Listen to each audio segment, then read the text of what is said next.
తర్వాత అధ్యక్ష, కింద క్యూ లైన్లు ఉండేది లేదు అధ్యక్ష, అన్ని పై వరకే. టోకన్లు ఇచ్చినా, క్యూ లైన్లు పెట్టినా, వైకుంఠ ఏకాదశి 2 రోజులు వచ్చిన భక్తులు అక్కడే టికెట్ తీసుకునేవాళ్ళు, అక్కడే వెళ్ళేవాళ్ళు. ఆన్లైన్లో టికెట్ తీసుకుంటే అక్కడే వెళ్ళేవాళ్ళు.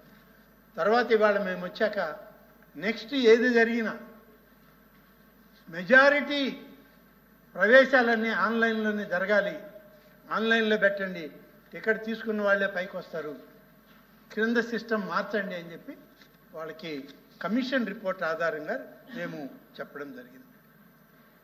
అధ్యక్ష, ఇవాళ బాధ్యత తీసుకున్నామంటే మీరు తీసుకోరు ఆ బాధ్యతలు.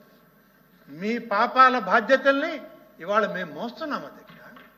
మీరు చేసిన దౌర్భాగ్యపు పనుల్ని ఇవాళ ఆధ్యాత్మిక దైవిక చింతన కలిగినటువంటి వాళ్ళగా, ఈ దేవాదాయ శాఖను చూస్తున్నటువంటి వ్యక్తిగా దాని బాధ్యతని నేను ఇవాళ తీసుకున్నాను.